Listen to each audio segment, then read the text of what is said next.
Today I have 2 exercises to help you get nice and springy in that Achilles tendon. In part 1, we looked at the soleus muscle. Today we're gonna look at strengthening up the gastroc muscle. For the first exercise, we're gonna train the gastroc isometrically. Let's check it out.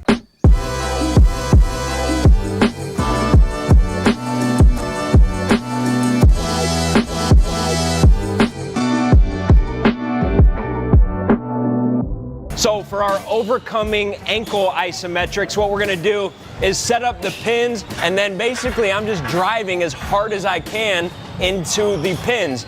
So I'm gonna come to one foot, I'm gonna bring my heel off the ground. I'm not maximally plantar flex like that, but I'm just on the ball of the foot and the heel is off the ground. And then from there, I'm just driving this other leg high, and I'm gonna push as hard as I can into these pins. Pay attention to the rep range. It's gonna be very short because we're going for maximal force into the pins. As soon as we start to decrease that maximal force and fatigue kicks in, we're stopping the set. So we're going for quality, high force, short sets, full recovery, and then we go back in. When we get that gastroc nice and strong isometrically, it gives the Achilles tendon a really good anchor point. So for the Achilles to actually stretch and store that elastic energy, it needs that gastroc to isometrically lock up. Just like if I had a slingshot and I was pulling back and this wasn't isometrically strong, I wouldn't be able to load up that slingshot. But if I was isometrically strong, now I can get that elastic buildup. Now for our second exercise, we're gonna take care of 2 of the important functions of the gastroc in one exercise. For this exercise, we need a small step, a bumper plate, or anything that's at least 4 inches off the ground and nice and stable. I'm gonna get the ball of my foot up on that step, and then I need something to hold on to that's nice and stable so that I'm not gonna lose my balance here. So I want you guys to start body weight, and then once you're comfortable, you can go up and start adding weight, add a weighted vest. You could add, if you have dumbbells, you could add a dumbbell on that opposite leg. So if I'm working right leg, I could hold the dumbbell in my left hand and then hold on for balance with the right hand. Or I love to use a backpack for this exercise as well. So if I was doing it body weight, I would just set up here, and then I'm gonna bend my knees no more than 90 degrees, but I just wanna get into that little quarter squat position, and then I'm driving up to the toe. So I finish in a calf raise, and then I come back down into it, all right?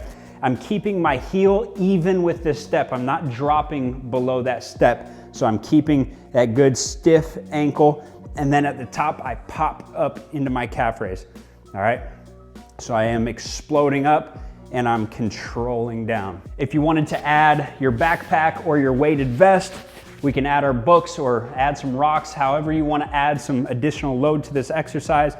And then we're doing the same thing. So now it's just here and I'm exploding up with a little bit of additional load.